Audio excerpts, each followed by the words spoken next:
రెక్కల నీడలోని నే దాగి ఎందురని నా మనసార నిన్నే ఆరాధింతును నా తనివి తీరా నిన్నే కీర్తింతును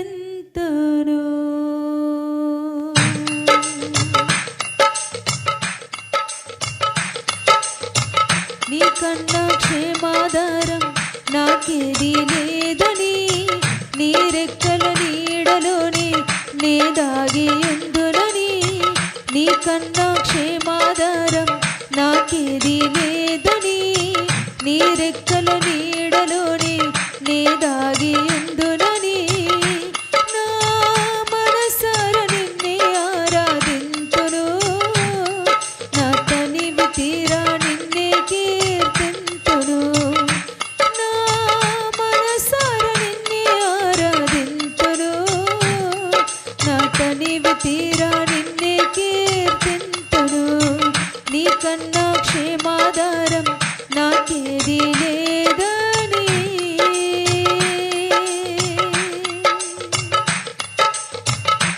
నా వేదనలో శోధనలో నా నిందలలో నీ తోర్పులో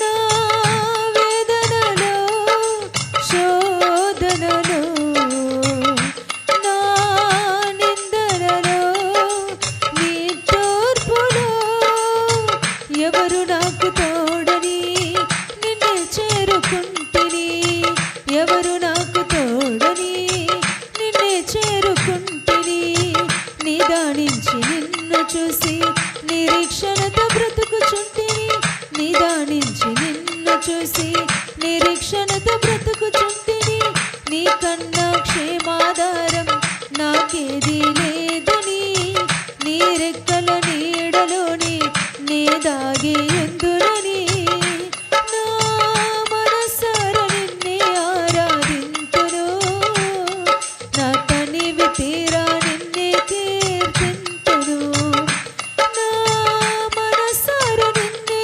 ఆరాధింతును నా తనివి తీరా నిన్నే కీర్తింతును నీకన్నా క్షేమాధారం నాకేది లేదని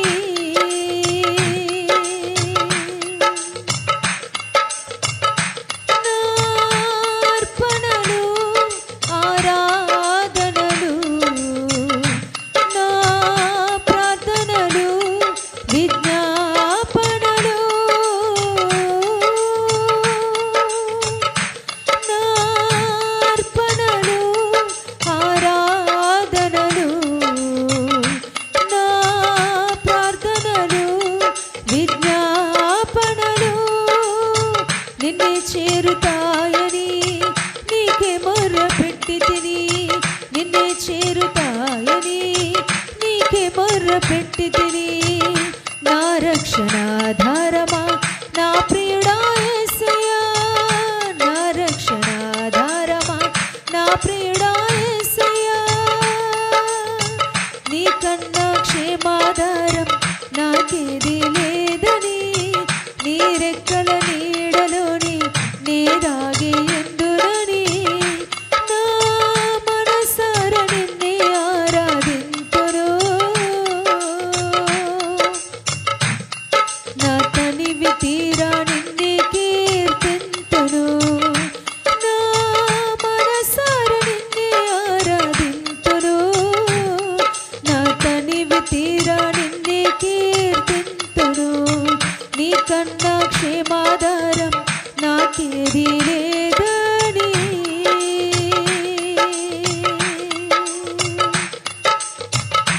నా వేదనలో శోధనలో నా నిందలలో నీ తోర్పులో నా వేదనలో శోధనలో నా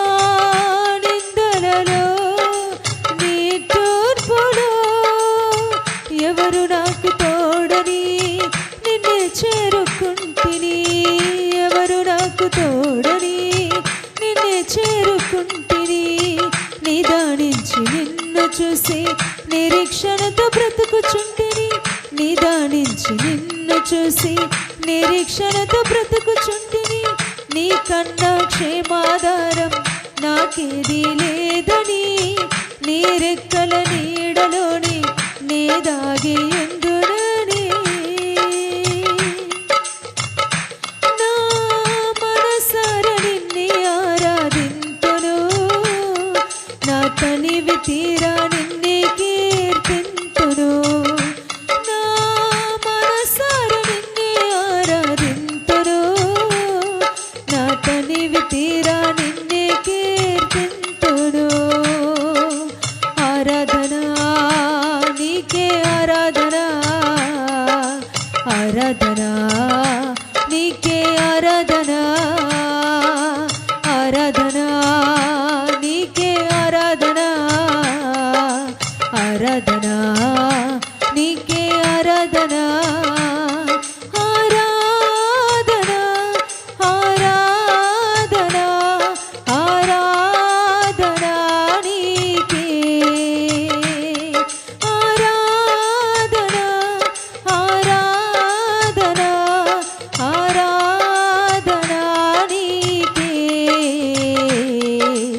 ఆరాధనా నీకే ఆరాధనా, ఆరాధనా నీకే ఆరాధనా.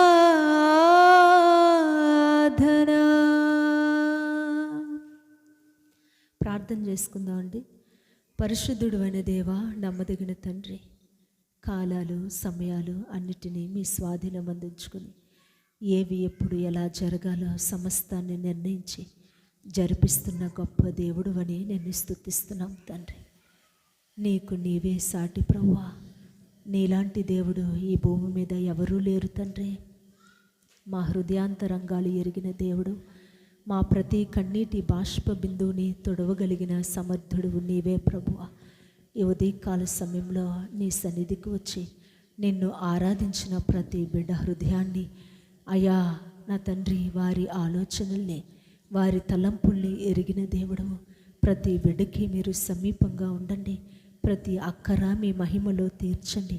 మీ సమృద్ధి అయిన ధననిధిలో నుంచి మీ సమృద్ధి అయిన ఆశీర్వాదాన్ని ప్రతి బిడ్డ కుటుంబానికి అనుగ్రహించండి. మేలైన నీ కార్యాలతో తృప్తిపరచండి. సమాధానకరమైన నీ మేలులతో నింపండి ప్రభువా. నీకు స్తోత్రం నాయన. ఈ శ్రేష్టమైన సమయంలో మీ దాసుడు మీ పక్షంగా నిలిచి మాట్లాడుతూ ఉండగా మీరు మాట్లాడండి ప్రభువా. జీవము కలిగిన నీ వాక్కు ప్రాణాత్మ శరీరపు మూల్గుల్లోకి దూరగలిగిన నీ వాక్కు విడుదల చేసి మీరే మాట్లాడి మహిమ పొందుకోమని యేసు పరిశుద్ధ నామంలో అడిగి వేడుకొనుచున్నాము తండ్రి, ఆమేన్.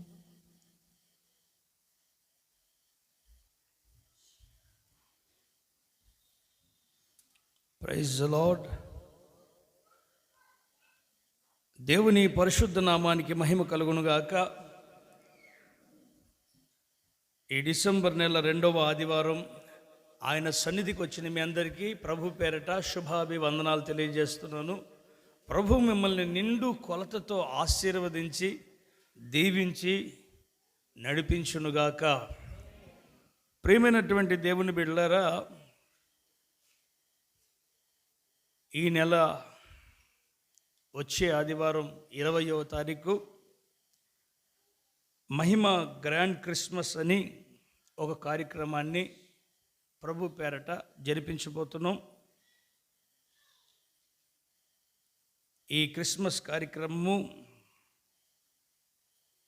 నోబుల్ వొకేషనల్ జూనియర్ కాలేజ్ దగ్గర అరుణ్ జ్యోతి నగర్ రామ్జల్ రోడ్లో ఈ పనుల నిమిత్తమై ఈరోజే చర్చ అయిపోయిన తర్వాత యవనస్తులు ఇక్కడే ఉండి మీకు వంట చేస్తున్నారు, భోజనం రెడీ చేస్తున్నారు.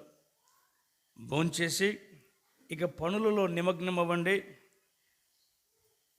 దేవుడు క్రిస్మస్ కార్యక్రమం ద్వారా కూడా అనేక ఆత్మల్ని మేలుకొలిపి రక్షణలోనికి నడిపించునుగాక. ప్రియులారా, లైవ్లో ఉన్న మీరు కూడా ఈ కార్యక్రమంలో పాల్గొనండి, లైవ్ ద్వారా వీక్షించండి. తద్వారా మీరు దేవునిలో బలపడతారని ఆశిస్తున్నా. ప్రియ దేవుని బిడ్డలో, గత 4 నెలల నుంచి ఒక వాక్య భాగాన్ని ధ్యానం చేస్తూ వస్తున్నాం. దేవాతి దేవుడు ఒక మాట అంటాడు. ఏమని? చదవండి. ద్వితీయోపదేశకాండము 23వ అధ్యాయము 5వ వచనం. అయితే నీ దేవుడైన యెహోవా బిలాము మాట విననొల్లకయుండెను. నీ దేవుడైన యెహోవా నిన్ను ప్రేమించెను గనుక నీ దేవుడైన యెహోవా నీ నిమిత్తం ఆ శాపమును ఆశీర్వాదముగా చేసెను. ప్రియులారా, ఉప్పు నీళ్లను మంచినీళ్ళుగా మార్చే పరికరాలు మనుషులు కనిపెట్టారు. వస్తువులని ట్రాన్స్ఫర్ చేస్తున్నారు రకరకాలుగా. దేవుడు అంటున్నాడు, బిలాము నిన్ను శపించాలని నోరు తెరిచాడు. అయితే నేను నిన్ను ప్రేమిస్తున్నాను గనక ఆ శాపాన్ని ఆశీర్వాదంగా మారుస్తున్నాను అంటాడు. నిజంగా చెప్పాలంటే ఈ సంవత్సరం ఏ సంవత్సరం? ఆశీర్వాద సంవత్సరమా, శాప సంవత్సరమా? 100% చెప్పాలంటే ప్రపంచం అంతటా కూడా ఒక భయంకరమైన శాపాన్ని అనుభవిస్తున్నారు. ఒక సంఘ సేవకుడిగా నేను కూడా ఈ సంవత్సరం మా అమ్మని కోల్పోయాను. నన్ను, నా కుటుంబాన్ని అమితంగా ప్రేమించి ఎంతో ఆప్యాయతగా చూసుకున్న నా తల్లి ఈ సంవత్సరం చనిపోయింది. నిజంగా ఈ సంవత్సరంలో అనేక కుటుంబాల్లో విషవలయాలు, చీకటి, గాఢాంధకారపు వలయాలు ఏర్పడ్డాయి. అయితే దేవుడు అంటాడు, నేను నిన్ను ప్రేమిస్తున్నా, అందుకని నేనేం చేయబోతున్నానంటే ఆ శాపాన్ని ఆశీర్వాదంగా మారుస్తాను. ఈ సంవత్సరపు ఆఖరిలో దేవుడు అంటున్నమాట, నీవు ఏ శాపాన్ని అయితే అనుభవించావో. కొంతమంది చూడండి, ఎన్ని ఇంటర్వ్యూలకు వెళ్తున్నారు, ఒక్క ఉద్యోగం రావట్లేదు. కొంతమంది చూడండి, ఎన్ని పనులు చేస్తున్నారు, అప్పులు తీరట్లేదు. మరి కొంతమంది చూడండి, ఎన్ని పెళ్లి చూపులు, వివాహం అవ్వట్లేదు. పరిస్థితులు అదో భయంకరమైనటువంటి గాఢాంధకార పరిస్థితులు ఏర్పడ్డాయి. అయితే దేవుని వాక్యం అంటుంది, ప్రియులరా, నేను శాపాన్ని ఆశీర్వాదంగా మారుస్తాను. ఈ మాటని నమ్ముతున్నవారు, విశ్వసిస్తున్నవారు ఒకసారి గట్టిగా హల్లెలూయా చెప్పండి. అది మీ కుటుంబంలో, వ్యాపారంలో చీకటైనా, ఉద్యోగంలో చీకటైనా, ఇక ఏ శాపమైనా దేవుడు ఈ సంవత్సరపు ఆఖరిలో శాపాన్ని ఆశీర్వాదంగా మార్చునుగాక. ప్రియులారా, అయితే దేవాతి దేవుడు అంటున్నాడు, దేవుడు ఆ బిలాము మాట వినలేదంట. ఎవరి మాట వినలేదు?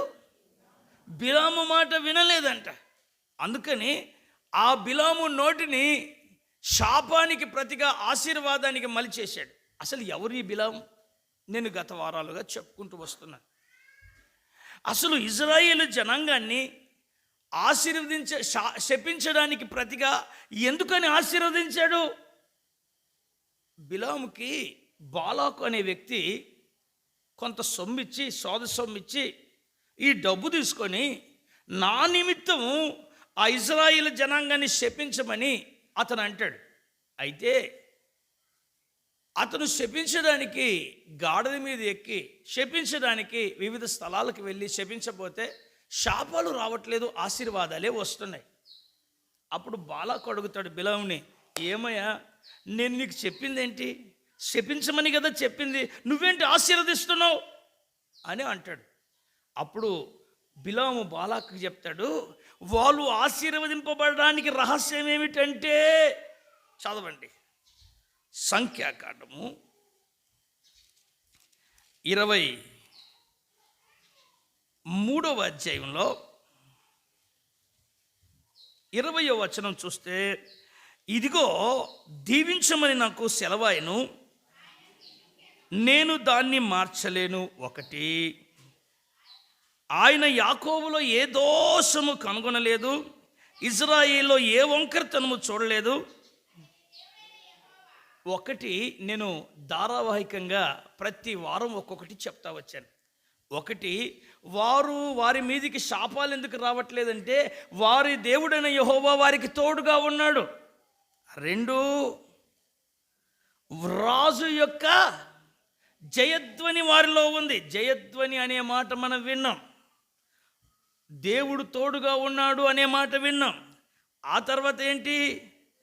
గురుపోతు వేగం వంటి వేగం. వారు ఆశీర్వదింపబడ్డానికి వారిలో సోమరితనం లేదు, వేగం ఉందని విన్నాం. అలా నెమ్మదిగా నేర్చుకుంటూ వెళ్తూ వారు ఎలా కనబడుతున్నారు తెలుసా? ఆ జనము ఆడు సింహము వలె లేచును. అంటే ఇజ్రాయేలీలు ఆశీర్వదింపబడ్డానికి కారణం ఏంటి? ఆ జనం ఎలా ఉన్నారు?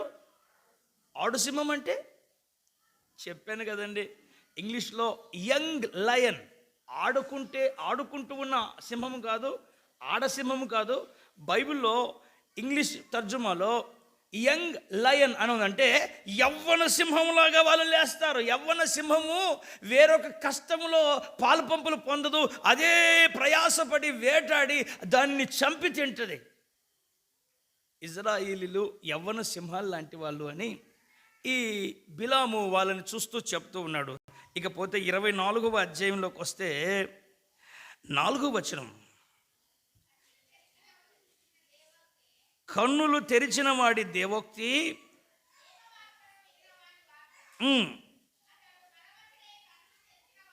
ఈ బాలాకు బిలాముని ఇక్కడి నుంచి శపించద్దు, నువ్వు వాళ్ళని ఇంకో చోటికి పద అని ఇంకో చోటికి తీసుకెళ్ళి అక్కడి నుంచైనా శపించమంటే అక్కడికి వెళ్ళిన తర్వాత అక్కడ నిలబడి పరవశుడై దైవ వాక్కులు విన్నవాడి దేవోక్తి, కన్నులు తెరవబడిన వాడు చెబుతున్న మాట విను. ఇజ్రాయేలు శపించబడకుండా ఆశీర్వదింపబడడానికి రహస్యం ఏమిటంటే అంటూ మళ్ళీ చెప్తాడు. చదవండి.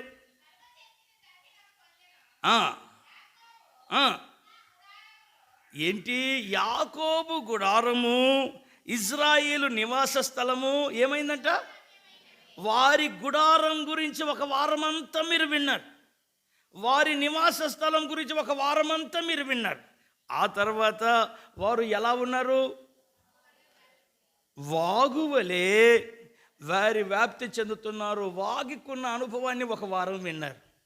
ఇకపోతే నదీ తీరమందలి తోట వలెను, యెహోవా నాటిన అగరు చెట్ల వలెను, నీళ్ళ యొద్దనున్న దేవదారు వృక్షము వలెను అవి ఉన్నవి. ఇప్పుడు ఈ వారానికి గాను మనం వాక్యంలో లోతుకు వెళ్తూ ఈ వారానికి గాను అక్కడ ఏం వింటున్నామంటే నదీ తీరమందలి తోటవలే. నిన్నటి వారం ఏం విన్నారు? నదీ తీరము, నది అనే విషయాన్ని విన్నారు. ఏదోని తోటలో నుంచి కూడా తన సంఘమైన ఏదోని తోటలో తానే కట్టుకున్న ఏదైనా తోటలో ఒక నది బారుతూ ఉంది. ఆ నది ఎన్ని పాయలుగా ఉంది? పోయిన వారం నేను చెప్పాను, ఎవరైనా ఆ విషయాన్ని చెప్తే వాళ్ళకి గిఫ్ట్ ఇస్తానని. నేను 1 2 3 4 అంటాను. ఇప్పుడే కాదు 1 2 3 ఏమంటే మనం ఎవరి బడిలో ఉన్నాం? ఎవరి బడిలో ఉన్నాం? ఏసై బడిలో ఉన్నాం. ఫస్ట్ క్యాలెండర్ ఎవరు చెప్తారో వారికి ఫస్ట్ క్యాలెండర్ ఫ్రీ గిఫ్ట్. ఆగండి, ఏం చెప్పాలో క్వశ్చన్ చెప్తాను. ముందే మీరు లేచారనుకోండి, మీరే నాకు మళ్ళీ డబ్బులు ఇచ్చి కొనుక్కోవాల్సి వస్తుంది. 1, ఆ నది ఎక్కడి నుంచి బయలుదేరుతుంది? క్వశ్చన్ వినండి. ఆ నది ఎన్ని పాయలు అవుతుంది? క్వశ్చన్ వినండి. ఆ నది 4 జవాబు నేనే చెప్పేసాను.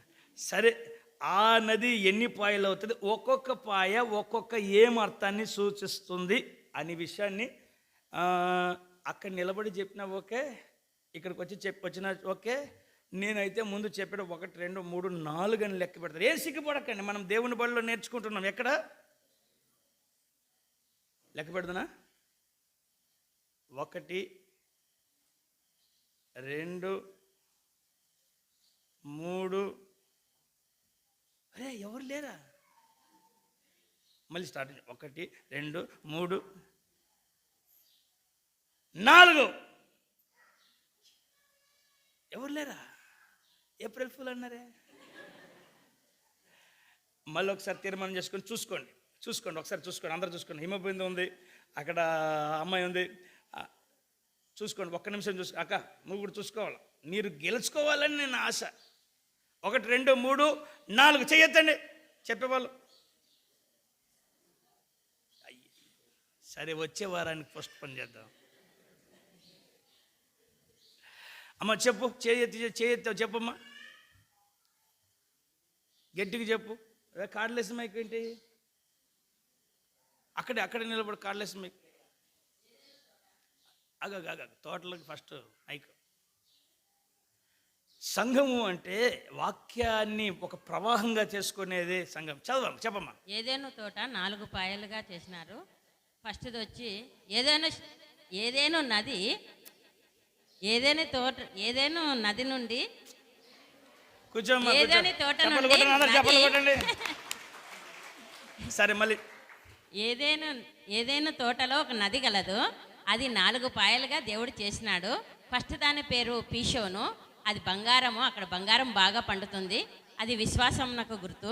నెక్స్ట్ గీహోను, అభిషేకము. 3వది హిద్దెకేలు, దర్శనము. 4వది యూఫ్రటీస్, జయ జీవితము. చెప్పట్లో ఇంకొకరికి ఛాన్స్. ఆల్రెడీ చెప్పేశారు, ఆన్సర్ అంతా ఇచ్చేసింది. ఇంకొక ఛాన్స్. 1 2 3 4 చేయొద్దు చెప్పండి. అమ్మో అమ్మ మైక్ చూసి చెప్తారేమో చూడు. వీళ్ళు పురుషుల్లో ఒకరైనా చెప్పండి అయ్యా, నాకు నిలబెట్టని నా పరువు. ఎట్లాంటి వాళ్ళు మీరు? 1 చెప్పమ్మా. ఏదేను తోట నుండి ఒక నది బయలుదేరింది, అది 4 పాయలుగా చీలింది. యూఫ్రటీసు, పీసోను, గీహోను, హిద్దెకేలు, ఓపిక్గా చెప్పు, నీ క్యాలెండర్ ఎక్కడికి పోదు చెప్పమ్మా. పీసోను, గీహోను, హిద్దెకేలు, యూఫ్రటీసు. పీసోను అంటే బంగారము, గీసోను అంటే అభిషేకము, హిద్దెకేలు, యూఫ్రటీస్ అంటే జయము. హిద్దెకేలు దర్శనం, హిద్దెకేలు దర్శనము, యూఫ్రటీసు జయం. చప్పట్లు కొట్టండి స్లోగా. ఇంకొకరు ఎవరైనా చెప్పమ్మా. మైక్ లైవ్లో వింటున్నారు మీరు చెప్పేదంతా. సంఘము అంటే ఏదో మీరు వాక్యం ఏమి విన్నారో మీకు తెలియక, నేనేం చెప్పానో నాకు తెలియక అన్నట్టుగా ఉండకూడదని. సంఘము అంటే వాక్య ప్రవాహం అనేది మీలో ఉండాలి. మీరు ఏం వింటున్నారో అది నెమరు వేయాలి, నెమరు వేసిన ఆ విషయాన్ని అనుసరించినది ఇంకొకరికి తెలియజేయాలి. అమ్మ చెప్పమ్మా. ఏదేను తోటలో నుండి ఒక నది 4 శాఖలయ్యను, ఒక దాని పేరు పీషోను. అది పీషోను హవీలా దేశమంతటి పారుచున్నది, అక్కడ బంగారం ఉన్నది. బంగారము అంటే విశ్వాసం అని అర్థము. 2వ నది పేరు గీహోను, అది కుషు దేశమంతటి పారుచున్నది. గీహోను అనగా పట్టాభిషేకం అని అర్థం. పట్టాభిషేకం అంటే అధికారము. 3వ నది పేరు హిద్దెకేలు అశూరు దేశమంతటి చుట్టూ పారుచున్నది. హిద్దెకేలు అనగా దర్శనం అని అర్థము. 4వ నది పేరు యూఫ్రటీస్ అనగా జయం అని అర్థము. చెప్పట్లో పురుషులలో ఒకరున్నారు. చెప్పమ్మా. మైక్. వాక్యాన్ని ఇలా నేర్చుకోవాలి మీరు. ఇంకా 5గురికి ఛాన్స్ ఉంది. ఎంతమంది అయినారు? 4 అయ్యారా? ఏదోని తోట నుంచి 4 నదులు ప్రవహిస్తున్నాయి. ఒక నది 4 పాయలుగా ప్రవహిస్తుంది. మొదటి నది పేరు పీషోన్ అనగా బంగారం వంటి విశ్వాసం, అలాంటి విశ్వాసం కలదు. నెక్స్ట్ వచ్చేసి గీహోన్. చూసి నేర్చుకో, నువ్వు చూస్తున్నారు. గీహోన్ అనగా అభిషేకం, పట్టాభిషేకము, అధికారాన్ని సూచిస్తుంది. తర్వాత వచ్చేసి హిద్దకేలు, దానియేలు పొందిన దర్శనం మనం కూడా పొందాలని అది. తర్వాత వచ్చేసి యుఫ్రటీస్ అనగా జయ జీవితం, మనం కూడా జయ జీవితం కలిగి ఉండాలి. ప్రియ దేవుని బిడ్డలారా, చెప్తారు కంగారు, ఇంకా ఇద్దరు ఛాన్స్ ఉంది కదా, 5 మందికి అన్నాను. సంఘం అంటే ఏదో 4 గోడలు, ఒక గంట, ఒక కానుక పెట్ట, ఒక డ్రమ్ము, వచ్చే వాళ్ళు వస్తారు, పోయే వాళ్ళు పోతారు అనేది కాదు సంఘం. సంఘము అంటే అక్కడ ఒక తోట ఉంటుంది, ఆ తోటలో ఒక నది ప్రవహిస్తూ ఉంటుంది. ఆ నదిలో ఎన్ని అనుభవాలు అంటే ఒకటి, అక్కడ విశ్వాసం అనే పంట పండాలి. అంటే సంఘంలో ఏం పంట పండాలి? సంఘం అనేది విశ్వాసం అనే, మీలో, నాలో, మనందరిలో విశ్వాసం అనేది పండాలి. రెండవది, సంఘంలో మరొక పాయ ప్రవహిస్తుంది. అక్కడేముంటుంది? అక్కడ ఆర్డినేషన్, అభిషేకం అనేది ఉంటుంది. అభిషేకం ఎందుకో తెలుసా? అధికారం పొందుకోవడానికి. 3వ నది పేరు దర్శనం. అంటే సంఘము అంటే ఏదో కొద్దిసేపు కూర్చొని వెళ్ళిపోయేది కాదు. ఇక్కడ ఏముందంటే మనం రాబోతున్న రాజ్యానికి ఒక దర్శనం కలిగి ఇక్కడ కూర్చొని అక్కడున్న రాజ్యం కోసం సిద్ధపడుతుంటాం. 4వది, సంఘంలో ఒక నది పారుతూ ఉంటుంది. ఆ నది మనకేం నేర్పిస్తుంది? జయ జీవితం. వారు నది వలె కనబడుతున్నారు అని ఆ నది యొక్క 4 అనుభవాలు చెప్పాను. మీ ఇద్దరిలో 1, 2, 3, 4 అంటాను. ఎవరు ముందు చేయొత్తారో వాళ్ళే 4 అనేటప్పుడు వెత్తాలి. 1, 2, 3, 4 చెప్ప. ఈ సిస్టర్ చెప్పండి, ఈమె బిందు కూడా చెప్పండి. ఇక్కడ సిస్టర్ చెప్తానంటుంది. చూడండి, మీరు వాక్యం మీద ఎంత ఆసక్తి కలిగి ఉన్నారు. చెప్పమ్మా. ఏదైనా తోటలో నుంచి నది 4 పాయలుగా పారును. అందులో మొదటిది పీహోను, అది హవీలా దేశమంతటా పారును. అక్కడ బంగారం పండును. బంగారం అంటే విశ్వాసమునకు గుర్తు. రెండవది గీహను, కూషు దేశమంతటా పారును. కూషు అంటే పట్టాభిషేకము. థర్డ్ వన్ వచ్చేసి హిద్దకేలు అంటే దర్శనము. 4వ నది వచ్చి యూప్రటీస్ అంటే జయ జీవితం. మిమ్మల్ని అంతా చూసేసరికి భయపడింది ఆ సిస్టర్. హిమబిందు చెప్పనా? టక్ టక్ టక్ టక్ చెప్పాలా? కరెక్ట్ చెప్పిన వాళ్ళకి 5 క్యాలెండర్లు, ఒక్కొక్కరికి ఒక్కొక్కటి. ఏదేను తోటలో ఒక నది ప్రవహిస్తుంది. అది 4 పాయలుగా విభజించబడింది. దానిలో ఒకటి ఫస్ట్ పీషోను, అది హవీలా దేశం అంతా ప్రవహించింది. బంగారం విశ్వాసానికి సాదృశ్యమై ఉన్నది. గీహోను అభిషేకానికి సాదృశ్యమైంది. అది కూషు దేశం అంతా ప్రవహిస్తుంది. హిద్దకేలు అశ్షూరు దేశం అంతా ప్రవహిస్తుంది. దర్శనానికి సాదృశ్యమై ఉంది. యూఫ్రటీసు జయ జీవితానికి సాదృశ్యమై ఉంది. అమ్మాయి చప్పట్లో. నేను ఆల్రెడీ 2-3 సార్లు చెప్పాను కాబట్టి ఎవరిని అడిగినా వాళ్ళు చెప్తారని నాకు తెలుసు. అయితే 5గురిని సెలెక్ట్ చేసి 5గురికి పాస్టర్మ్మ తర్వాత వెళ్ళేటప్పుడు క్యాలెండర్ ఇస్తుంది. కొత్త క్యాలెండర్ తీసుకొని వెళ్ళండి. హల్లెలూయా. అయితే ఇప్పుడు మాత్రం తర్వాత అప్పుడే తెచ్చినారు, ఇలా స్పీడ్ ఉంటారు. మంచిదండి. ప్రియులరా, సంఘంలో ఒక నది ఉంది అనే సంగతి నిన్నటి వారం మనం ధ్యానం చేశాం. అయితే ఆయన ఏం చెప్తున్నారంటే నది ఒడ్డున ఉన్న తోటలాగా వారు ఉన్నారు. ఎలా ఉన్నారండి? ప్రియ దేవుని బిడ్డలు, ఎక్కడో నీళ్లు లేని చోట ఉన్న తోట వేరు,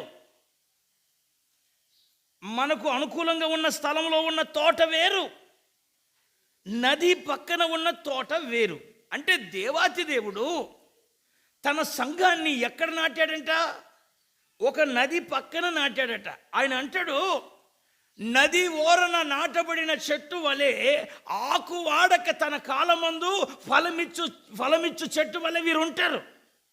అంటే ఎక్కడెక్కడో ఉన్న చెట్ల గురించి బిలాము చెప్పట్లేదు. నది పక్కనే ఉన్న తోటలాగా వీరు ఉన్నారు. ప్రియ దేవుని బిడ్డ, నది పక్కన ఉన్న తోటకి ఏ అనుభవం ఉంటుంది అని అనొచ్చు మీరు.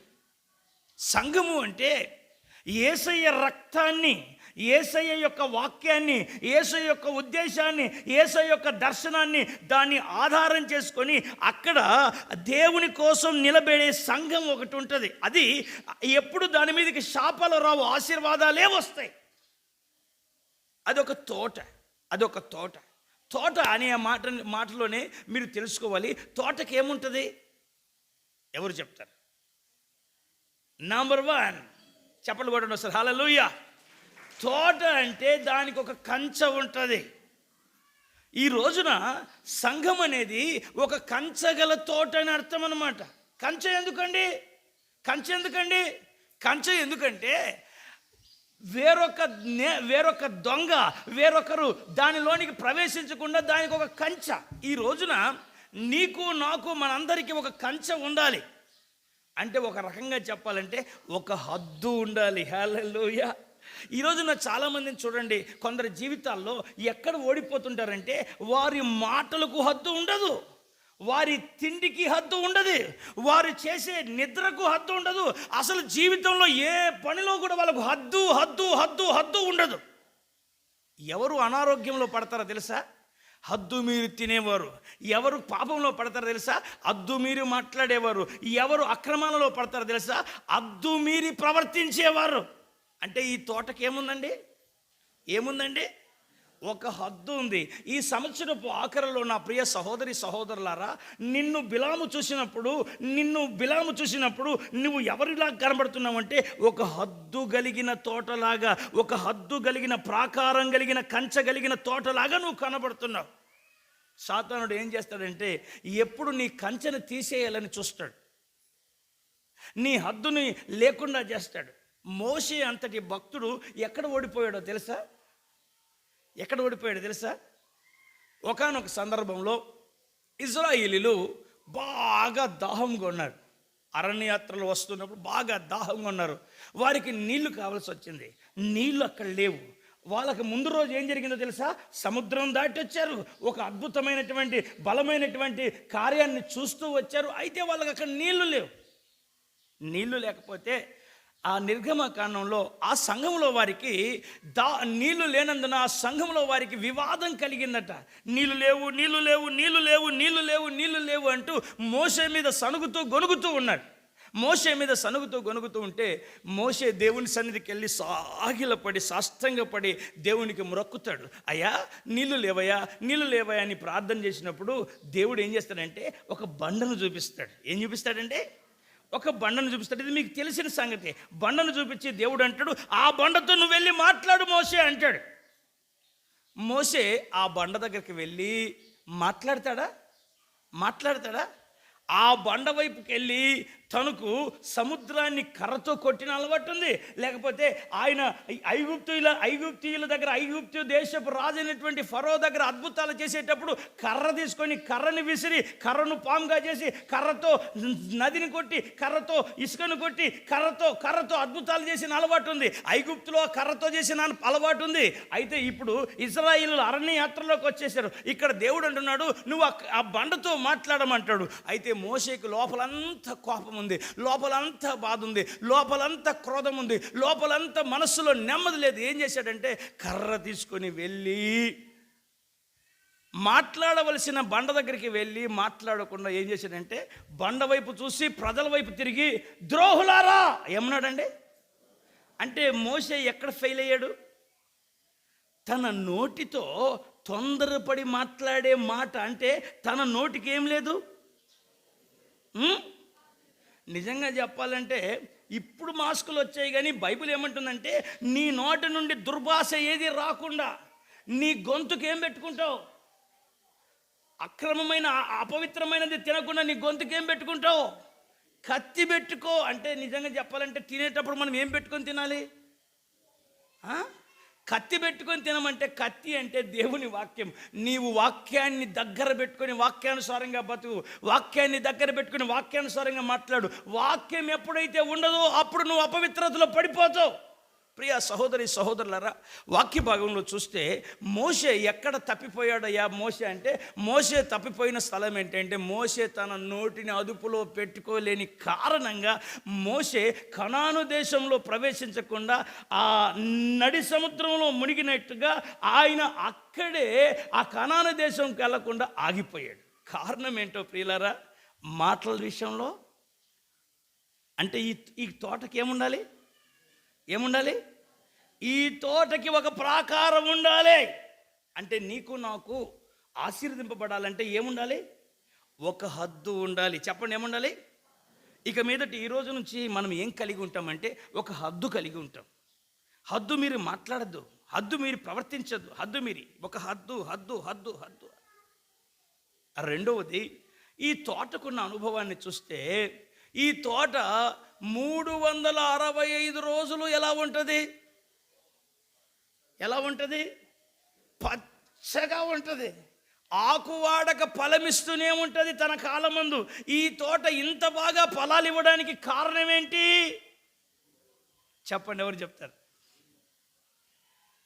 నిజంగా చెప్పాలంటే చెట్టు బయట ఉంది కానీ లోపల మాత్రం ఈ వేర్లు నీళ్ళల్లో ఉన్నాయి. హల్లెలూయా! ఈ వేర్లు ఎక్కడున్నాయి? ఒకసారి యోబు ఒక మాట అంటాడు. యోబును గురించి తన ప్రతివాది, చదవండి యోబు గ్రంథం 31వ అధ్యాయం 35 చదవండి. యోబు గ్రంథం 31వ అధ్యాయం 35వ వచనం చదవండి.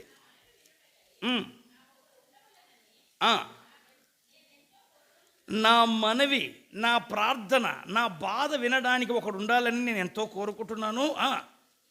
ఇదిగో ప్రతివాది అంటే, అమ్మ చెప్పండి, ప్రతివాది అంటే ఒక నా విరోధి నా గురించి ఏం రాస్తున్నాడు?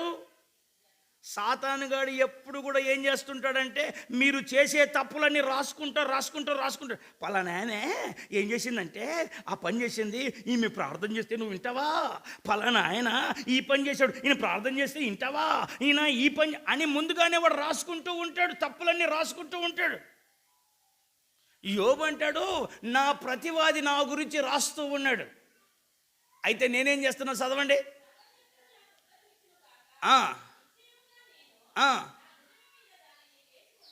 నేనేం చేస్తానంటే వాడు రాసిన పుస్తకాన్ని ఏం చేసుకుంటాడంట.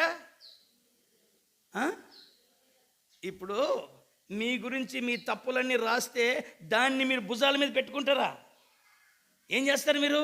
దాన్ని వెంటనే సించి నిప్పులో పాడేస్తారు. ఎందుకంటే నా తప్పులు ఎవరికి తెలియకూడదని. కానీ యోబు అంటాడు, నా గురించి రాసిన ఆ పుస్తకాన్ని నేను భుజాల మీద మోస్తా. ఇంకా నేను ఆ పుస్తకాన్ని ఎక్కడ పెట్టుకుంటా? అరే, నీ మీద కంప్లైంట్ పుస్తకం రాస్తే ఆ కంప్లైంట్ పుస్తకాన్ని తల మీద పెట్టుకుని మోస్తావా? ఇంకా ఏం చేస్తావు? చదువు. నేను ఎందుకు తల మీద మోస్తానంటే నేను నడిచిన మార్గం నా యేసుకు తెలుసు. హల్లెలూయా! నేను అడుగుపెట్టిన అడుగులెన్నో ఆయన లెక్క పెట్టి ఉన్నాడు. నాకు ధైర్యం ఉంది, నేను ఏమాత్రం తప్పిపోను, నేను ఎప్పుడు తప్పిదాలు చేయను. వాడు రాసిన కంప్లైంట్ లెటర్ని భుజం మీద మోసుకుంటాను, వాడు రాసిన కంప్లైంట్ పుస్తకాన్ని తలకాయ మీద మోసుకుంటాను. నా అడుగులన్నీ దేవునికి తెలుసు. నేను ఆ కంప్లైంట్ పుస్తకాన్ని దేవుని దగ్గరికి ఎలా తీసుకెళ్తాను తెలుసా? చదవండి. ఎలాగెళ్తాడంట అంటే తన మీద రాసిన కంప్లైంట్ని భుజం మీద పెట్టుకొని ఎట్లా వెళ్తాడంట? మీరు వెళ్తారా అట్లా? నాకు ఆశ్చర్యం వేసింది. ఇదేంటి, మన వాళ్ళు మనల్ని పొగడతలు మోసుకొని వెళ్తారు కానీ కంప్లైంట్ పుస్తకాల్ని, నేరాలు మోపిన పుస్తకాల్ని యోబు భుజాల మీద మోసుకొని తలకాయ మీద మోసుకొని ఆయన రాజులాగా దేవుని సన్నిధికి వెళ్తాడంట. అంటే రాజులాగా అంటే ఎట్లాగా? భయపడుతున్నా? ధైర్యంగా నేను దేవుని దగ్గరికి వెళ్తాను. నా గురించి మీరు ఎన్నైనా చెప్పండి, నేను ధైర్యంగా దేవుని దగ్గరికి. ఇంత ధైర్యం యోబుకి ఎక్కడిది? చదవండి యోబు గ్రంథం 29వ అధ్యాయం 19వ వచనం. 29:19 నా వేర్ల చుట్టూ, అంటే బయట అంత ధైర్యంగా యోబు ఉన్నాడు అంటే లోపలేమున్నాయంటే యోబు యొక్క వేర్లు అక్కడ ఉందా? వేర్లను ఉందా? రౌండ్ ఆఫ్ చేయండి. అక్కడ రౌండ్ ఆఫ్ చేయండి. ఏమున్నాయి అక్కడ? 29:19 ఏముంది అక్కడ? నా వేర్ల చుట్టూ. అంటే ఇతని వేర్లు ఎక్కడున్నాయి అంటే ప్రియులరా, కనిపించే బాహ్యమైన భక్తి స్ట్రెంత్గా ఉండాలంటే కనిపించని వేర్లు నీళ్ళల్లో ఉండాలి. కనిపించని వేర్లు నీళ్ళల్లో ఉండాలి. చాలామంది జీవితంలో ఎందుకు వారి ఆత్మీయతలో ఓడిపోతున్నారు, ఎందుకు శాపాలు వారి మీదకి వస్తున్నాయంటే వారు కనిపించే భక్తి కాదండి, రహస్యమైన వారి వేర్లు నీళ్ళల్లో ఉండాలి. నా ప్రియ సహోదరి సహోదరులారా, చెల్లెళ్ళారా, నీ తల్లికి తండ్రికి తెలియకుండా నువ్వు చేస్తున్న పనులు ఒక్కరోజు బహిర్గతం అవుతాయి, ఒక్కరోజు బట్టబయలవుతాయి. అప్పుడు అవమానంతో తలదించుకోవాల్సి వస్తుంది. నా ప్రియమైన తమ్ముళ్ళారా, మీ ఎవరి జీవితంలో మీరు చేస్తున్న అక్రమమైన పనులు ఎవరికి తెలియదు అనుకోవచ్చు. ఒక్కరోజు నువ్వు బట్టబయలవుతావు, అప్పుడు నువ్వు అవమానంతో తలదించుకుంటావు. అయితే నువ్వు ధైర్యంగా ఏ మనిషి ముందుకు వెళ్ళలేవు. అయితే బైబిల్ అంటుంది, యోబు, నేను దేవుని దగ్గరికి రాజులాగా వెళ్తాను, నా మీద రాసిన లెటర్లన్నీ మోసుకొని వెళ్తాను, నా మీద రాసిన పుస్తకాన్ని తల మీద పెట్టుకొని వెళ్తాను. ఎందుకో తెలుసా? నా వేర్లు నీళ్ళల్లో ఉన్నాయి. ఎక్కడున్నాయి? నా వేర్లు నీళ్ళల్లో ఉన్నాయి. అంటే బాహ్య జీవితము కాదు, రహస్య జీవితము దేవుని సన్నిధిలో దేవునితో అంటుకట్టబడి ఉంది. చాలామంది ఎక్కడ ఓడిపోతుంటారంటే రహస్యమైన జీవితాన్ని విషయంలో ఓడిపోతూ ఉంటారు. పైకి భక్తి గల వారిలాగా కనబడుతూ ఉంటారు, లోపలికి వచ్చేసరికి వాళ్ళకి ఇంత కాదు కదా, ఇంత కాదు కదా, ఇంత కాదు కదా, వారికి కొంచెం కూడా భక్తి ఉండదు. కానీ దేవుడు ఎవరో తెలుసా? పైవేషాలు చూసి ప్రతిఫలం ఇచ్చేవాడైతే మనం పైవేషాలు ఎన్నైనా మార్చుకోవచ్చు. కానీ మన దేవుడు ఎవరంటే అంతరంగంలో ఉన్న దానిని చూసి ప్రతిఫలం ఇచ్చే దేవుడండి. అంతరంగంలో ఉన్న దానిని చూసి ప్రతిఫలం ఇచ్చే దేవుడండి. ఆయన రహస్యమందున్న వాటిని చూసి ప్రతిఫలం ఇస్తాడు. అందుకని ఈరోజు వాళ్ళు ఎలా కనపడుతున్నారంటే నది పక్కన ఉన్న తోటలాగా కనబడుతున్నారు. వారికి ఏముందంటే వారికి ఒక హద్దు ఉంది, వారికి ఏముందంటే వాళ్ళ వేళ్ళు నీళ్ళల్లో ఉన్నాయి. యాకోబు తన పిల్లలందరినీ ఆశీర్వదించడానికే ఒక వరుసలుగా పిలుస్తున్నాడు. ఈ యోసేపు దగ్గరకు వచ్చేసరికి ఏమంటున్నాడో తెలుసా? అతడు నీటి ఓరన నాటబడిన వాడై ఆకు వాడక ఫలమిచ్చువాడు. అతడు రెమ్మలు ఎక్కడికి వెళ్తాయి? చదవండి ఒకసారి. అతడు ఎక్కడున్నాడు? అదేనండి, ఊట, నీటి ఊట, నీళ్ళ దగ్గర ఉండేవాడు. ఇంకా దాని రెమ్మలు గోడ మీదకి ఎక్కుతాయి, ఐగుప్తీయుల గోడల మీద కూడా ఎక్కేసాయి. ఇంకా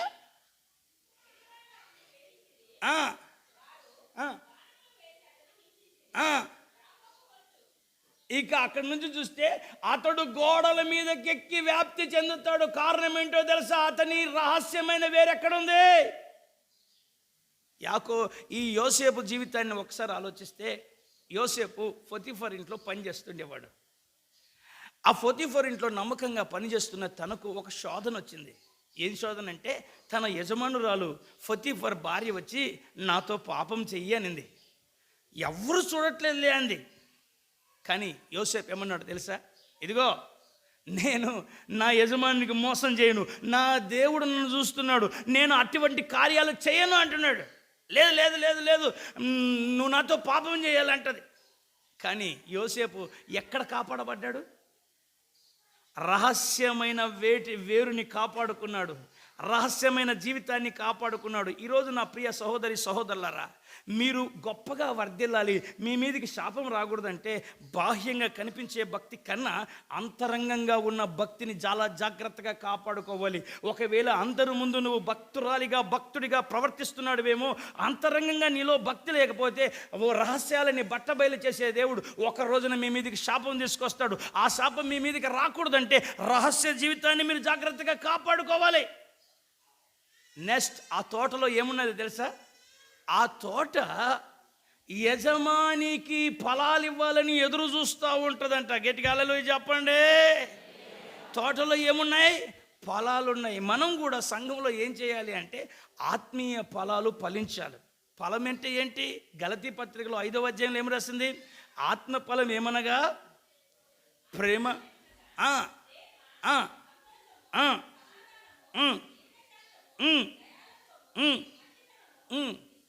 విశ్వాసము, ఇన్ని ఫలాలు అక్కడ ఉన్నాయండి. ఇవన్నీ మనం ఫలించాలని వాక్యం చెప్తుంది. నేను సమయం అయిపోతున్నందుకు 3 విషయాలు ఈరోజు తోట గురించి చెప్తున్నాను. తోటలో ఏముంది? ఏ అనుభవం ఉంది? ఇట్లాంటి ఏంటి అర్థం? అమ్మా, ఆ నది పక్కన ఉన్న తోటకి ఒక హద్దు ఉంది. మనం ఆశీర్వదింపబడాలంటే మనకొక హద్దు ఉందా? మనకు యేసయ్యనే ఒక హద్దుగా పెట్టుకోండి, యేసయ్య మాటలనే ఒక హద్దుగా పెట్టుకోండి. ఆయన మాటని మీరి వెళ్ళొద్దు, ఆయన ఆలోచనలు మీరి వెళ్ళొద్దు. రెండవది, ఆ తోటలో ఏముంది? ఆ తోటలో ఉన్న ప్రతి చెట్టు ఎక్కడున్నాయి వేర్లు? బాహ్య జీవితం కాదు, రహస్య జీవితం నీళ్ళల్లో ఉన్నాయి. యోబు గురించి చెప్పానండి. యోబు అంత ధైర్యంగా ఉండడానికి కారణం ఏంటంటే యోబు యొక్క వేర్లు నీళ్ళల్లో ఉన్నాయి. మూడవది, ఆ తోటలో ఆ చెట్లు ఏమి ఇస్తున్నాయి? ఫలాలు ఇస్తున్నాయి. ఫలాలు అంటే మనం శపించబడకుండా ఆశీర్వదింపబడాలంటే మనం ఫలించాలి. యేసు ప్రభుల వారి ఎండవేళ ఒక చోటకి వెళ్తుంటే అక్కడ ఒక తోటలో ఏం చూశాడు? అంజూరపు చెట్టుని చూశాడు. ఆ చెట్టుకి ఫుల్గా ఆకులు ఉన్నాయి. అయితే దాంట్లో ఫలాలు లేనందుకు యేసు ప్రభుల వారు కూడా దాన్ని ఏం చేశాడు? శపించాడు. అంటే శాపం ఎప్పుడు వస్తుందంటే ఫలాలు లేనప్పుడు శాపం వస్తుంది. అయితే ఒక చిన్న మాట, సంవత్సరం ఆఖరిలోకి వచ్చాము. ఒక తోట గురించి మీకు చెప్పి నేను ముగిస్తాను. ఆ తోటలో ఒక చెట్టు ఉందంట, ఆ చెట్టుకి ఫలాలు లేవంట. ఆ యజమానుడు వచ్చి ఏమంటాడంటే దీన్ని నరికి పాడేసి స్థలం వేస్ట్, దీన్ని నరికి పాడేయమంటాడు. అప్పుడు తోట యజమానుడు ఏమంటాడు? తోటమాలి ఏమంటాడు? యజమానుడా, ఇది ఈ సంవత్సరం కూడా ఉండనివ్వు, ఇది ఫలిస్తే సరి, ఫలించకపోతే. ఈరోజు నేను మీతో చెప్తున్న విషయం ఏంటంటే మీ మీదికి శాపం రాకూడదంటే మీరేమవ్వాలి? ఫలించాలి అనండి. ఏం రావాలి? ఫలించాలంటే ఏం చేయాలి? ఆయన అంటాడు, తర్వాత నేను చెప్తాను, ఈ వేర్ల దగ్గర ఉన్న రాళ్లను, తుప్పలను, అపవిత్రతను తీసేస్తే అది ఫలిస్తుంది అంటాడు. మీరు కూడా ఫలించకుండా ఉండడానికి కారణం ఏంటంటే మీలో రాళ్ళు ఉన్నాయి. ఆ రాళ్ళ పేరు ఏం పేరు అంటే కోపం. మీలో అసూయ అనే రాళ్ళు ఉన్నాయి, అపవిత్రత అనే రాళ్ళు ఉన్నాయి. వాటిని తీసి ఈరోజు దేవుని సన్నిధిలో నిలబడండి. మీ వేళ్ళని నీళ్ళ దగ్గర వరకు తీసుకెళ్ళండి, యేసయ్య మాటల వరకు తీసుకెళ్ళండి. మీరు ఫలిస్తారు, మీరు వర్ధిల్లుతారు, మీరు ప్రకాశిస్తారు. మిమ్మల్ని చూసి ఏ శాపం మీ మీదికి రాదు. మోకరించండి, కళ్ళు మూయండి. ఈ లైవ్లో కూడా దేవుని వాక్యం వింటున్న నా ప్రియ సహోదరి సహోదరులారా, బిలాముతో బాలాకు అంటున్నాడు, నీవు శపించమంటే ఎందుకు ఆశీర్వదిస్తున్నావు అని ప్రశ్నిస్తున్నాడు.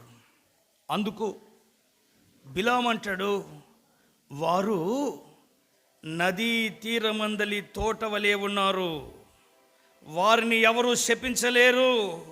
వారు నదీ తీరమందలి తోట వలె ఉన్నారు. నదీ తీరంలో ఉన్న తోటలాగా నువ్వు ఉండాలి, నదీ తీరమందలి తోటలాగా నేను ఉండాలి.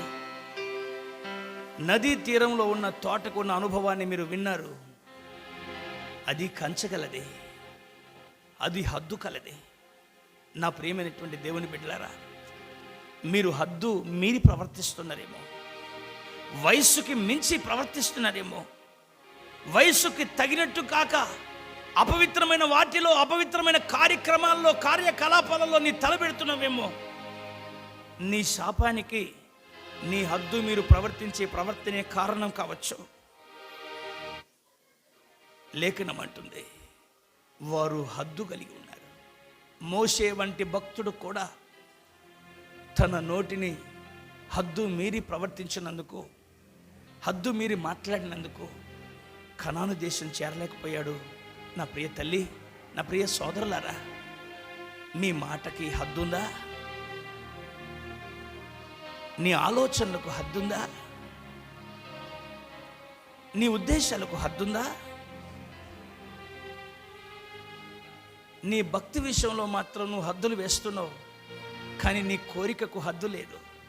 ఏది చూస్తే అది కోరుకుంటున్నావు, ఏది చూస్తే అది నీకు కావాలంటున్నావు. హద్దు మీరి ప్రవర్తించిన వాడు జీవితాన్ని రద్దు చేసుకుంటాడు. రెండవది, ఆ తోటలోని ప్రతి చెట్టు వేర్లు నీళ్ళల్లో ఉన్నాయి, నదిని ఆనుకొని ఉన్నాయి, నీళ్ళల్లో ఉన్నాయి. నీవు బాహ్యంగా చేసే భక్తి కాదు సుమా, నీవు బాహ్యంగా కనబడే భక్తి కాదమ్మా. అంతరంగమైనటువంటి నీ ఆత్మీయత ఎలా ఉంది? యోబును చూడండి. నా ప్రతివాది నా మీద నేరాలు మోపుతున్నాడు, ఫిర్యాదు చేస్తున్నాడు.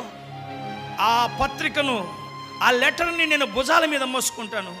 దాన్ని నేను తల మీద కిరీటంలాగా మోసుకొని వెళ్తాను. నేను భయపడను, నేను రాజులాగా దేవుని దగ్గరికి వెళ్తాను. ఎందుకో తెలుసా? నా రహస్య జీవితం దేవునితో ముడిపడి ఉంది. ఈరోజు నీ రహస్య జీవితం అందరి ముందు భక్తునిలాగా ప్రవర్తిస్తూ తాగుబోతుగా ఉన్నవేమో, అందరి ముందు యథార్థంగా ప్రవర్తిస్తూ జోదగాడిగా ఉన్నవేమో, అందరి ముందు మంచి కుమార్తెలాగా ప్రవర్తిస్తూ అక్రమమైనటువంటి నడక నీకుందేమో. జాగ్రత్త, బీ కేర్ఫుల్. ఈరోజు నీ రహస్యమైన జీవితం నిన్ను పాపములోనికి ప్రేరేపిస్తే యోసేపులాగా తప్పించుకో, యోసేపులాగా తప్పించుకో. నీవు ఫలిస్తావు, నీవు అభివృద్ధి పొందుతావు, నీ మీదికి శాపము రాదు రాదు రాదు. ఆఖరిగా ఆ తోట ఫలిస్తా ఉంది. ఫలించని ప్రతి చెట్టు నరికి వేయబడుతుంది. నీవు సంవత్సరం దేవుని కోసం ఫలించేదానివిగా, ఫలించేవాడివిగా ఉందువు గాక. ప్రార్థన చేసుకున్నాం. స్తోత్రం స్తోత్రం స్తోత్రం స్తోత్రం స్తోత్రం స్తోత్రం. పరిశుద్ధుడైన దేవా, దయగల తండ్రి, మీకు స్తోత్రాలు చెల్లిస్తున్నాం ప్రభువా. నీ కృపా కనికరాలను బట్టి తండ్రి ప్రభువా, ఈ డిసెంబర్ నెలలో ఈ 2వ పునరుద్ధానపు ఆరాధన దినమందు దేవా, ఈ రీతిగా నీ పాదాల చెంతకు మమ్మల్ని అందరినీ సమకూర్చి తండ్రి, మీరు మాట్లాడిన ప్రతి మాటను బట్టి మీకు స్తోత్రం చెల్లిస్తున్నాం దేవా. నీ దేవుడైన యెహోవా నిన్ను ప్రేమిస్తున్నాడు కాబట్టి నీ నిమిత్తము ఆయన శాపాన్ని ఆశీర్వాదంగా మార్చునని నువ్వు సెలవిచ్చావు దేవా. నువ్వు మార్చే దేవుడవయ్యా, దేనినైనా మార్చగలవు, ఏదైనా మార్చగలవు ప్రభువా. మా జీవితాల్ని మార్చగలిగిన దేవుడు నీ ఒక్కడివే తండ్రి. నీకు స్తోత్రం నాయన. శాపాన్ని ఆశీర్వాదంగా మార్చుకోవడానికి మేము ఎలా మారాలో మీరు మాకు హెచ్చరించారు ప్రభువా. నీటి యోర్న నాటబడిన తోటలాగా మేము ఉండాలని మాట్లాడారు తండ్రి. స్తోత్రం నాయన. దేవా ప్రభువా, నీటి పక్కన ఉన్న తోట, నదీ తీరమందలి తోటకి ఒక ప్రాకారం ఉంటుంది అన్నారు దేవా. నిజమే తండ్రి. మేము ఒక హద్దు కలిగిన ఆత్మీయ జీవితాన్ని జీవించగలగడానికి సహాయం చేయండి. మా మాటల్లో ఒక హద్దు, మా ప్రవర్తనలో ఒక హద్దు, మా నడవడికలో ఒక హద్దు కలిగి దేవా తండ్రి మేము నడుచుకోగలగడానికి సహాయం చేయండి దేవా. మాకు నచ్చినట్లుగా, మాకు ఇష్టం వచ్చినట్లుగా మేము ప్రవర్తించే వారంగా కాక దేవా, వాక్యము మమ్మల్ని హెచ్చరించినట్లుగా, వాక్యము మమ్మల్ని నడిపించినట్లుగా మేము నడవగలిగే హద్దు కలిగిన జీవితం జీవించగలగడానికి సహాయం చేయండి. మహాభక్తుడైనప్పటికీ మోషే నోటి మాట దగ్గర తప్పిపోయాడు తండ్రి. స్తోత్రం నాయన. అయ్యా నా తండ్రి దేవా, మాటల విషయంలో జాగ్రత్త కలిగి హద్దు కలిగి నడుచుకోగలగడానికి సహాయం చేయండి. నమ్మదగిన దేవా, దయగల తండ్రి నాయన. అయ్యా ఆ చెట్టు పచ్చగా ఉంటుంది, దాని వేళ్ళు నీళ్ళల్లో ఉంటాయి అన్నారు తండ్రి. స్తోత్రం నాయన. అయ్యా మేము పచ్చగా పచ్చటి ఆత్మీయతతో కలకల్లాడుతూ వర్ధిల్లాలంటే మా రహస్యమైన ప్రార్థన జీవితం, నీతో అంటుకట్టబడిన జీవితం కలిగి ఉండాలన్నారు ప్రభువా నాయన. వేలు నీళ్ళల్లో ఉండినట్లుగా దేవా మా అంతరంగ స్వభావం నీతో ముడివేసుకుని ఉండడానికి సహాయం చేయండి. మనుషులు పైవేషాలు చూస్తారు, తీర్పు తీరుస్తారు. నువ్వైతే అంతరంగాలు చూసే పరీక్షించే దేవుడవయ్యా. నీ ఎదుట సరైన భక్తి చేయగలిగినట్లుగా ప్రతి బిడ్డను బలపరచమని వేడుకుంటున్నాను. రహస్యమైన ప్రార్థన జీవితం, రహస్యమైన యథార్థ జీవితం, రహస్యమైన భక్తి కలిగి ఉండగలిగినట్లుగా సహాయం చేయండి. చాలామందికి దేవా రహస్యమైన భక్తి లేదు ప్రభువా. పై వేషాలకే ప్రాధాన్యతనిస్తూ అంతరంగంలో భక్తి లేని వారిగా కనిపిస్తున్నారు దేవా. వారిలో ఒక మార్పు మీరు కలగచేయమని వేడుకుంటున్నాను తండ్రి. స్తోత్రం నాయన. నమ్మదగిన యేసయ్య, ఆ నీటి యోర్న నాటబడిన చెట్టు ఫలిస్తుందన్నారు ప్రభువా. మేము ఫలించాలి దేవా. మేము ఫలించడం వల్లే నీ నామం మహిమపరచబడుతుంది. మాలో ఆత్మ ఫలాలు ఫలించడానికి సహాయం చేయండి తండ్రి. స్తోత్రం నాయన. ఫలించని చెట్టు నరికి అగ్నిలో వేస్తానన్నారు ప్రభు. ఎవరు ఫలించని వారిగా మిగిలిపోకూడదు, మంచి ఫలాలు ఫలించే వారిగా ఉండడానికి సహాయం చేయండి తండ్రి. ఎవరి మీదకి శాపము రాకూడదు, ఆశీర్వాదం రాగలుగునట్లుగా మంచి ప్రవర్తనతో జీవించగలగడానికి సహాయం చేయండి. ఈరోజు మీరు మాట్లాడిన ప్రతి మాట ప్రతి బిడ్డ హృదయంలో ఫలించినట్లుగా సహాయం చేయండి ప్రభువా. మరి లైవ్లో ఎందరైతే ఏకీభవిస్తున్నారో వారందరినీ మీరు ఆశీర్వదించండి. వారు కూడా మీకోసం బహుగా ఫలించడానికి సహాయం చేయండి. ఈ మహిమ పరిచర్యను మీరు ఆశీర్వదించండి. నీ ఒక్కడువే నమ్మదగిన దేవుడవయ్యా. మనుషుల మీద కాదు ప్రభువా, నీ మీద ఆనుకుంటూ ఈ సేవను నడిపిస్తూ ఉండగా మీరే అంతం వరకు నడిపించి మహిమ పొందుకోమని సమస్తాన్ని మీ చేతులకు అప్పగించుకుంటూ జరుగుతున్న ఉపవాస ప్రార్థనలు కూడా ఆశీర్వాదకరంగా జరిపించి మీరు మహిమ పొందుకోమని యేసు పరిశుద్ధ నామంలో అడిగి వేడుకొనుచున్నాము తండ్రి. ఆమేన్. ఆమేన్. మన తండ్రి అయిన దేవుని ప్రేమ, కుమారుడైన యేసు క్రీస్తు వారి కృప, పరిశుద్ధాత్మ దేవుని దీవెన ఆశీర్వాదాలు మనకు సకల పరిశుద్ధులకు సదాకాలం తోడే ఉండి నడిపించునుగాక. అందరికీ వందనాలండి. ప్రభు మిమ్మల్ని దీవించునుగాక. నీరు పారే తోటలాగా మీరందరూ పచ్చగాను ఫలిస్తూను ఆత్మీయంగాను వర్ధిల్లుదురుగాక. Amen. Praise the lord. Hallelujah. గమనించండి, ఈ ఆదివారం, వచ్చే ఆదివారం సాయంత్రం నోబుల్ వొకేషనల్ జూనియర్ కాలేజ్ దగ్గర ప్రత్యేక